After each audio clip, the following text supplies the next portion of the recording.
One play can define a whole season. On this one play, week 16, it was 3rd and 5 as Moses Cody, the Browns quarterback, found Corey Coleman, who made it all the way to the 5. But there was an injury, and it was quarterback Moses Cody. And he'll be out 7 weeks and potentially miss all of this Browns playoff run. How can the Cleveland Browns overcome the loss of their starting quarterback?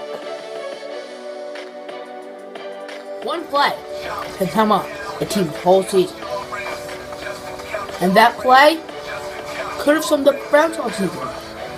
Quarterback Moses Cody got hurt right when the Cleveland Browns were about to make a run.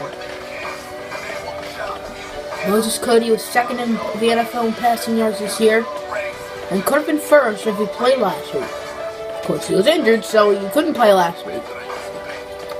But the Browns can still make a run. They finished this season 12-4. They have the #1 seed in the NFL, or in the AFC, sorry. So they can still make a run. Their offense is a key contributor, but this team was mainly carried by their defense. This team's defense was historically good. There's a reason why: the front seven, the pass rushing, and the run stopping. It was all there every game. Some of the best pass rushers and run stoppers in the NFL. That led to fumbles and interceptions by that front seven as well as our secondary. So our defense is the main reason why we went 12-4. We made a run. Our defense first in the NFL in yards allowed. See? Passing yards allowed. The defense was second. Rushing yards allowed. The defense only allowed 1,079, which is incredible. Points, they're up there too. Sacks, the team had over 100 sacks. 100. That's a big number. Fumbles, they were not actually that high, with 11. Picks, they had 17. That's pretty good. Tied for third with the Ravens and the Seahawks. This defense played their hearts out every week. And the Browns can make a run this year. They can.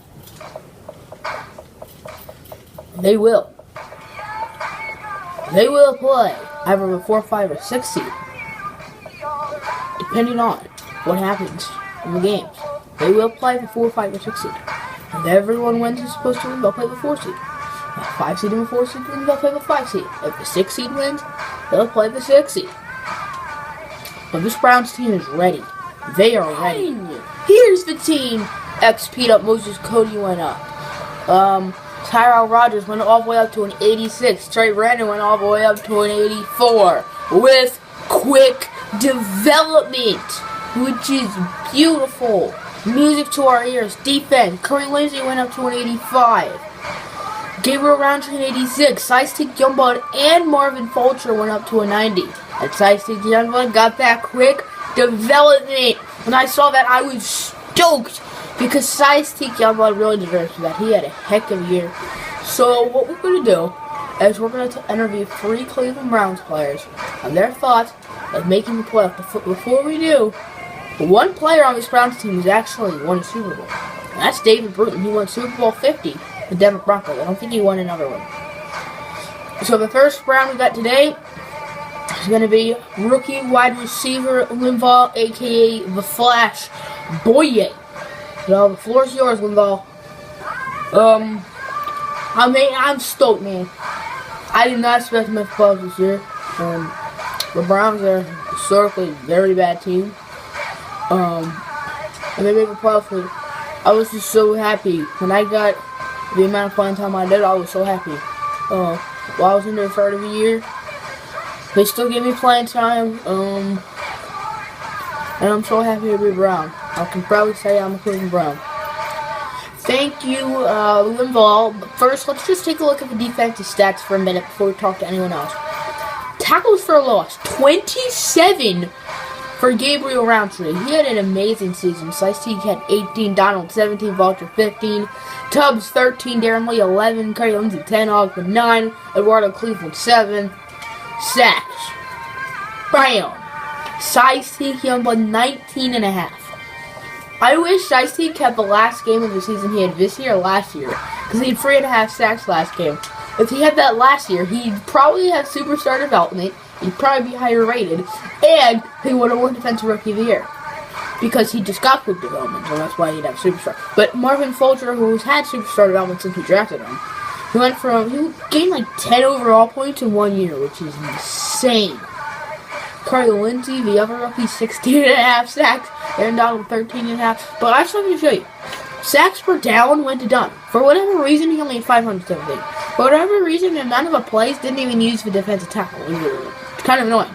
Emmanuel Ogba, I think it was when you put like an extra cornerback in or something. But Emmanuel Ogba, 13 sacks. He had a quiet second year. He had a good like late run like the last few games. So take a look at his stats careerly. And then in his rookie year, he won Defensive Rookie of the Year. So yeah, only 4.5 sacks last year. But this year he really came back and proved he is a player in this league to reckon with. And Gabriel Roundtree, he's an outside linebacker. We drafted him an outside linebacker. As a rookie, he played at the outside linebacker spot. We moved him to middle linebacker because we had too many linebackers. And we didn't have enough middle linebackers. And he balled out. He balled out. He got 27 tackles for a loss. He was pass rushing the quarterback nonstop. He's a stud. Take a look at his stats from last year. He had a good rookie season, but this year he really branched out. This year, Gabriel Roundtree proved he is a star in this league. Picks. 4 for Shiesty Youngblood. You know why he got probably all 4 of them? The pass rush. This is why this pass rush is so important. The Browns built off pass rush, and that's why they went 12-4. If it weren't for this good pass rush, they'd probably be 9-7 or 8-8. Probably not even in the playoffs. But why I'm like this is going on because the quarterback throws it right with the pass rusher next to him, and it will be intercepted. Tyrann Mathieu, the Badger, had 3. Most of those weren't because of pass rushing.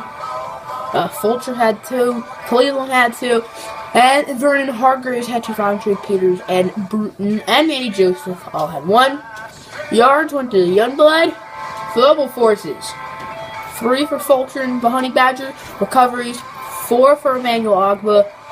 Let me just see fumble yards. 14, okay. Blocks, we have not blocked a kick yet in this series or punt.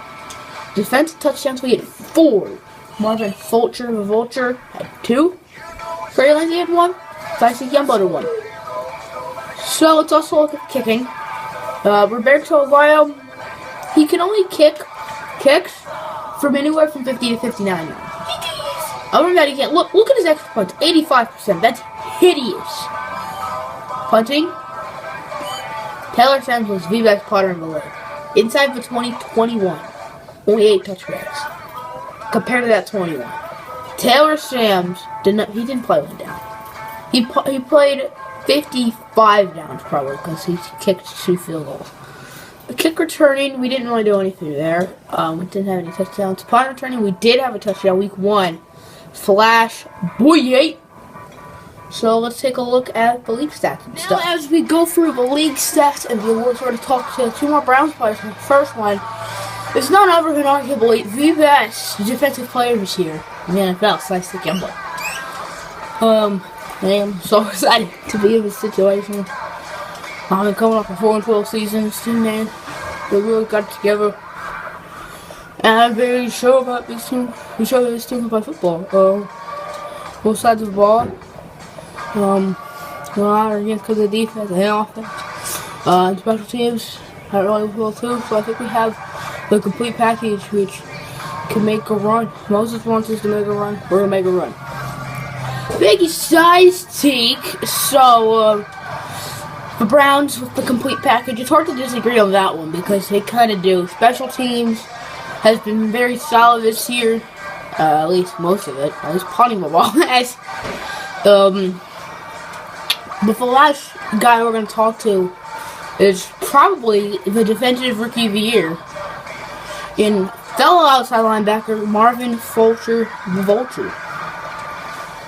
So the world's yours, Marvin. When I got drafted to Cleveland, I was just like, oh no, am I always going to lose? And the first year, we go, boom, 12-4, win our conference. I'm really excited. I think this team can make a run. We have a good defense, we have a good offense. We have good everything. The locker room's been going good. Coaching staff's great. I don't know what can happen. So thank you, Marvin. Now we're gonna look at some defensive stats. See where the Browns players go in. Sacks. J.J. Watt actually broke the record. He had 24.5. Systek was second, but for whatever reason they don't show your players. Marvin Fulcher was fourth, and Systek, or not Systek, Cardinals was tied for sixth.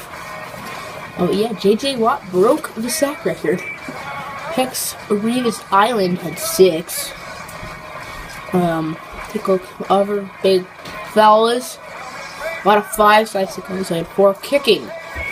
Aguayo made the most field goals. Attempted the most field goals. And was pretty down below in field goal percentage. He did have the longest kick. And everyone had a kick over 50 yards. Except for Taylor Sams. Extra points. Roberto Aguayo had 85. That's really bad. He missed 7 extra points. That's basically a touchdown. But field goal was 50 or more. Aguayo was 13 for 20. But remember, most of those misses were from over 60 yards. Punting. Taylor Sams. The best punter in the NFL this year. Wait, no. Let's look at average. 50. 50. Inside of 20, he had 21. Only 8 touchbacks. Well, oh my, Mark Kenny had 20 and 3. That's probably even better. Take a look at some of the returning stats. Jackson had 2 kick return touchdowns. We have to go fast here with the awards. Like, really fast. We don't have a lot of time left. Of course, Dustin Bartel wins everything. Obviously, that's not happy. Harbaugh finished in 3rd for Coach of the Year, which just kind of sucked. Bartel, Offensive Player of the Year, Defensive Player of the Year, J.J. Watt. Systek finished in 3rd, Fulcher in 6th. Crittenden, Offensive Rookie of the Year, Fulcher, Defensive Rookie of the Year. Bartel, Best Quarterback. David Johnson, Best Running Back. Corey Coleman, Best Receiver for 2nd time in his career. Tyron Smith, Best Offensive Lineman. J.J. Watt, Best Defensive Lineman. Systek Youngblood, Best Linebacker. Fulcher finished in 2nd. Revis Island, Best Defensive Back. Best Kicker went to Brandon McManus. Roberto Aguayo actually finished in 5th. Picks for round 1, I'm going Chiefs. Eagles. The Eagles made it to the Super Bowl last year. Chargers. And Seahawks. So I'm going with every home team except for the San Diego Chargers. We have a wild card games. The Chiefs, Falcons, Titans, and Bears won. So I got 1 right. And we have the Titans playing us. We have the Falcons in Detroit, the Chiefs in New York, and the Bears in New Orleans. Now let me just give out a little fun fact. The number 1 seed for each conference was 2 teams that have never played in the Super Bowl. The Cleveland Browns and my favorite team, the Detroit Lions. I would not mind a Browns-Lions Super Bowl. I'd obviously try to win for the Browns, obviously, because this is the Browns franchise. So I'm not favoring anyone except for the Browns, because I actually use the Browns. Oh, and by the way, I just want to prove that I've not been cheating. See? Times played. 1, 1, 1, 1, 1, 1, 1, 1, 1, 1, 1, 1. Force win. None of those. So yeah, peace out, everyone.